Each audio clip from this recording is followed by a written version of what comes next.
देते हुए इसको डिफरेंट क्या कहेंगे? नहीं ठीक है, वो उनका भी एक नुक्ता नज़र है। मैं उसका एहतराम करता हूँ। एक नुक्ता नज़र मैंने उम्मीद कही तो सर सदर साहब ने डेट दे दी, ऐलान कर दिया, क्या कहेंगे? उसकी औकात ही नहीं इलेक्शन की डेट अनाउंस करता। आइन ने उसको ये इख्तियार ही नहीं दी, वो अपनी औकात से बाहर हो रहा है। सर क्या वाकई मुल्क डिफॉल्ट कर रहा है? ये क्या वाकई मुल्क डिफॉल्ट कर रहा है?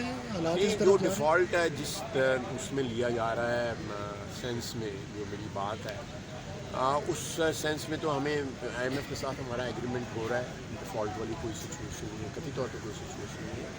लेकिन हमारे जो माशी हालात हैं, जो एक उसमें डिस्क्रिपेंसी है हालात में कि एक तबका जो है वो गुर्बत की ज़िंदगी गुजार रहा है और एक तबका जो है वो ऐश की ज़िंदगी गुजार रहा है, तो बड़ा अननेचुरल है। मैंने उस चीज़ पे डिफर किया था कि ये गवर्नमेंट के तमाम अदारे जो हैं, आप FBR देख लें कितना जो है वो जमा करता है रेवेन्यू और कितना चोरी होता है रेवेन्यू। और उसके बाद आप बैंकों को देख लें, बैंकों में जो है 900 बिलियन के करीब जो है स्टॉक-अप एडवांसेस हैं।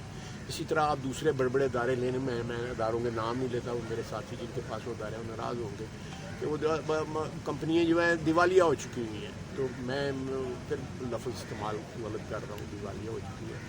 लेकिन हकीकत ये है कि जो चीज़ें जो है जो मुल्क और कौम के लिए इनकम नहीं बना सकती, उनका कोई और हल सोचना चाहिए कि आप 4,000 रुपये पे जो है एक 1400-1500 कनाल पे माल रोड के ऊपर एक गोल्फ क्लब चला रहे हैं। तो ये तो गरीबों की गुर्बत का मजाक उड़ाने वाली बात है ना। और उसके बाद जो है आप साथ जो है उन्हीं चोरों को जो है रूडा के ऊपर जो है लोगों की, ये अगर बसाना है किसी को तो उधर गोल्फ क्लब में बसा दें, जाके गरीबों की बस्तियाँ क्यों ढाते हैं और उधर जाके बुलडोजर बेचते हैं। अच्छा, आईनी बुरहान पैदा होता है, देख रहे हैं सदर मुमलिकत के तारीख के बाद जो सर क्या समझते हैं कि सदर साहब ने